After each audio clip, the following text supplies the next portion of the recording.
Now, as I'm sure you all know, because you think of nothing else, today is day 7 of the committee stage of the EU withdrawal bill. Yeah, I'm sure you've had that date in your diary for a long while. I know I have. But before your eyelids really do close shut, and I think mine just did, I should explain that today's debate could result in a damaging defeat for the government over its flagship Brexit Bill. Tory rebels, they're backed by Labour, are demanding that Parliament be given what's called a meaningful vote, implying most of their other votes aren't meaningful, on the final Brexit deal. So what does that mean, meaningful? You no idea? Neither do I. But Elizabeth Clinker is here to explain. Thank you very much, Andrew. Right, the European Union withdrawal bill is a key part of the government's Brexit strategy. It'll repeal the 1972 Communities Act, ending the supremacy of EU law and copying that existing EU law onto the UK statute book. Over 350 amendments and 75 new clauses were put forward, but the government has yet to lose a vote, and so far the bill remains unamended. Now, MPs could vote this evening on an amendment tabled by Tory MP Dominic Grieve, calling for a meaningful vote on the final Brexit deal. Mr Grieve says his amendment would make it possible for Parliament to say to the government, "I'm sorry, I don't think you've negotiated a good enough deal." Now, the Labour Party says it will support the amendment if it comes to a vote, with Shadow Brexit Secretary Keir Starmer tweeting, "The terms of our future are not for the government alone to determine." And around 20 other Tory MPs are reported to support Grieve's amendment.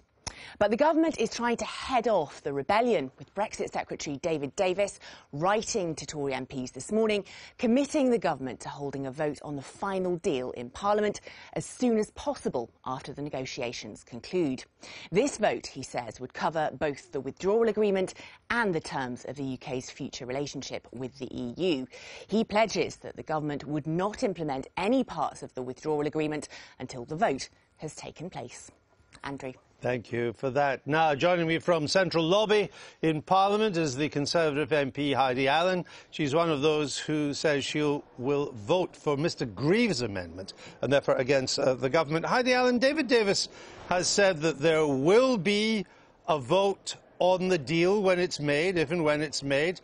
There will be a vote, if the House so demands, on the treaty, and there will be legislation on the withdrawal and implementation process.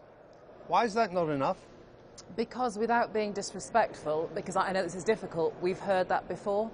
We actually need this amendment to be accepted by the government this evening so that that vote can be meaningful and well-timed, because currently the way the legislation stands, our vote could come afterwards. So a written statement is a good step in the right direction, but we need it to be legislatively binding, and that means a vote, so, as Dominic has rightly said, so that if the deal isn't good enough, we can push back. But equally, this written statement this morning doesn't give us any fallback plan if there is no deal at all. Now, clearly, Phase 1 negotiations have gone well, and that's unlikely. But as I keep saying to people, you know, political tectonic plates are shifting like we've never seen before, and anything is possible. And we just want the very best possible outcome for this country. We accept we're leaving, but we just don't want to bind our hands.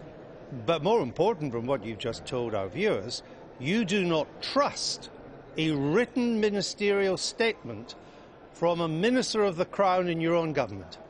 It's not about that. It's a complicated process, and you know the dynamics, as I say, are shifting all the time. You know, the government is determined. Well, you said you'd heard it all before, which implies you don't trust it. Well, what he's saying. Why don't you trust a minister of your own government? Because the timing can change, and as I say, the written ministerial statement doesn't deal with a situation where there might not be a deal brokered at all. So it only sort of fixes half the problem. Dominic's Amendment 7, you know, is a very knowledgeable guy. This is an ex-Attorney General, not a mutineer, not a serial rebel. If he says the legislation is not strong enough to protect our country, then I believe he is absolutely right. And the government, which we still hope, there's a good 9 hours yet to go today, we're still hoping that the government will be able to improve on that written statement and accept our amendment or put something in, a similar format into the bill themselves. But let me just ask for clarification again, because I don't quite understand what more you want. The government has committed to having a vote on the deal. It's committed to having a vote on the treaty. It's committed to having legislation to implement the deal. I think people will not understand why a Conservative doesn't find that enough. Because it's about the timing. You know, when will that deal be ratified? When will Parliament get a vote? Will there be enough time? You know, particularly we have another amendment that the government themselves have tabled next week, which suggests they want to put a drop-dead date of leaving on the bill. This is just getting too tight for time. We just think we should slow the process down. This is, at the end of the day, this is a piece of legislation. This is what Parliament and MPs are here to do, to scrutinise and vote on it. So what we're asking is not extraordinary, it's perfectly reasonable. Well, stick with us, Heidi Allen, because we've got George Eustice of the government here. Why shouldn't Heidi Allen get what she wants? Well, because we've addressed all of the concerns that she's raised with the announcement today. And I think what I would just say, stepping back, look, this debate about the referendum last year was a divisive debate. It divided the country. And we've got a big responsibility in Parliament now, whichever side we're on, I was on the Leave side, to actually put the country together. And Parliament's got a responsibility to drive out the necessary compromises to get an agreement. That's the process that's going on now. We've had the bill on triggering Article 50. No, we've had all that, but direct yourself. Okay, so on the direct point, what we've made clear today is that when that withdrawal agreement is concluded, likely to be in October, that's what Michel Barnier said, there's a timetable they're working to, that will be laid before Parliament in the usual way, and Parliament's got an opportunity then to effectively pray against it, to pass a resolution against it, the actual terms of the treaty that's put before them. If they don't do that and they accept it, as we hope they will, there will then be a bill, another bill, a bill on EU withdrawal and how we implement the EU withdrawal agreement and covering things like the transition. So Parliament's going to have exhaustive opportunities to discuss all of this. So you won't move, the government won't move on its position? Well, the government's listened very carefully to Parliament and it's addressed all of the concerns raised by people like Heidi Allen, people like Dominic Grieve with this announcement today. Wait, if and when it does move around 5 or 6 o'clock tonight, can we play this bit back to you? All I'm saying is we've addressed this. They're going to. If Heidi wants to debate this, she's got plenty of opportunity to pray against the treaty when it's agreed, and then after we've that. made that. But Heidi Allen, what do you say to George Eustice? Well, I'll say first of all, Andrew, thank you. You're behaving a little bit like a relate counsellor, so that's really appreciated. I say, not as well paid, though. No, fair enough. You know, the government have moved. We saw it yesterday with the Henry VIII powers, and that was so welcome, and the government absolutely are listening. I suppose, you know, reflecting on what he's just said, he is right. This has been so divisive for our country. But, you know, giving Parliament a vote at the right time on every thing that may come forward, you know, whether that's no deal as well, as I say, this written statement still doesn't cover that, then this is how we heal the country, by those people who voted Remain, as well as Brexit, having a voice in this Parliament, and that is our job. You had your chance to do all this when the Article 50 legislation of the vote came up, which triggered the whole process. Why didn't you try to amend that then? That's what started the process. You could have put this into that process at the time. Why not? I don't think that was the right time, because that would, you know, that was the starting gun for leaving the EU, and that's one thing that every single one of us that are backing Dominic today are also very clear about. We are not trying to stop Brexit. You know, voting or trying to change Article 50, that piece of legislation, would have, I think, looked very clearly like we were trying to stop it, and that's not right, and that is disloyal to the people in this country who, by the referendum, asked us to leave the EU. So that was not the right time. This is now about the detail and making sure that that deal is the right one. But if Parliament voted against a deal, if a deal is done, if Parliament voted against that deal, that would effectively be a vote of no confidence in the government and the beginning of a constitutional crisis. No, I disagree. Which you would probably welcome, because you might be able to reverse the result. Not at all. That's, you know, 100% not the case at all. This is just about making sure, you know, we have the right deal. The European Parliament will get to vote on whether the withdrawal deal... Well, so will the British Parliament. But not if there is no deal, and I don't believe in a timely enough fashion. But how can you have a vote on a deal if there's no deal?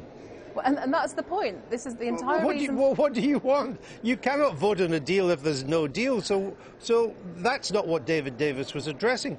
What do you think should happen if there's no deal? We think Parliament should be able to have the opportunity to say the deal is good enough, the deal isn't. Go back, see if we can have more time to get a better deal. I believe both sides of this equation, the UK and Europe, do want a deal. But, you know, these things can take time. Negotiations don't always happen to the timescale that you initially Why do you think the will. other 27 members would want to extend this process? They're already getting fed up with it. Because if we haven't reached a deal that is good for both sides, you know, our economies rely on each other. It's really important. Our science, our healthcare relies on each other. But the other 27 won't have agreed to the deal if they don't think it's good for them. But precisely, and that's the whole point. So therefore you won't have a deal. But we should have the same right. It's pantomime season come early today. I just think we're overcomplicating this. This is about Parliament and MPs doing their job to scrutinise this piece of legislation like any other. We better let you get into Prime Minister's questions. Heidi Allen, thanks for joining us beforehand. Jenny Chapman, Labour will vote with the Tory rebels tonight? Yes, I mean, we'd vote for Dominic Grieve's amendment if it should go to a vote. Which it probably will, I would think.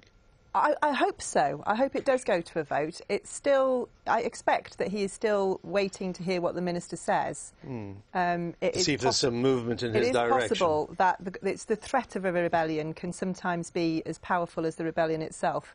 But we would certainly vote with Dominic. Will there be is there a three-line whip on this amendment on the Labour side? Oh, yes, absolutely, yes. How many of your colleagues will ignore that? Oh, well, there's usually about 7, as you know, because we have this conversation a lot, who... Really, I don't remember, but I have so many. So there's about 7, but some may not turn up as well. Who won't turn up? I don't know, but some may not. I mean, it's possible they won't. I mean, you never know. Whipping it's not an absolute, exact science, but there is a whip on. We expect that we would have enough to defeat the government should the Tory rebels stay true to what they've indicated. And you get a solid Labour turnout? Yes. As things stand at the moment, do you expect to win or lose? Look, all of these amendments we've won so far. We're listening to Parliament, though, and we've addressed all the concerns that Dominic's raised. So you are getting ready to move? We are ready to win this vote, and I think what we've done today has outlined exactly how we would do that. Right. I mean, there's nothing... but will you win the vote with what you've already said, or do you need to say more to win the vote? I think what we've done covered it, because there will be a vote on the treaty itself, just under our normal parliamentary procedure. So they're going to get that vote. And then not only is there a vote on the agreement, there's a whole bill on the agreement. So they can argue over that infinitum. I mean, Parliament has an insatiable appetite to discuss this. So that's it. You've listened, you've made your statement, and it's now do your worst, rebels. Well, I've not heard anything from Heidi Allen that's explained why what we've outlined today doesn't do what she wants. It gives them not only a meaningful vote, but an entire bill on it. It does address the issue. If there was no deal, what would happen? Well, if we're going to get a deal. We're working on it. We've passed the first phase. I understand that's your view, but there is it's a point Heidi Allen raised. It's not me. I know. Well, let me make if there is no deal, what would I do? We still leave, is that right? Well, let me make a counterpoint. We will get a deal if the other side know that we're serious about leaving. And that's why part of our planning is always planning for a no-deal scenario. You have to be willing to do that, otherwise you're not taken seriously. If our European partners basically see people back here that they may be playing a game to try and stay in the EU, they're not going to negotiate properly with us. So we do have to be serious here, that we want a partnership that answers those who are concerned about leaving. But we are clear that we're going to leave. I asked something simpler. What would happen if there's no deal? If there's no deal, well, if there's no deal, we're planning for a no-deal scenario, and you come out of the EU we leave under, Does Parliament get a vote on that? Parliament can vote on anything it wants at any time it wants, but we've triggered Article 50 and we are going to get a deal. And it's frustrating for people on both sides. This is still important, because if there is no deal, what is then the role of Parliament? Parliament's got the role it's always got. It can put down amendments, it can put down motions, it can do... Well, it can't amend something that doesn't exist, can it? Well, look, we are going to get this withdrawal bill through, and then there'll be a vote on the withdrawal bill, an endless debate about how we implement it. Very well. Again, it's not what I asked, but it's clearly all I'm going to get. Now...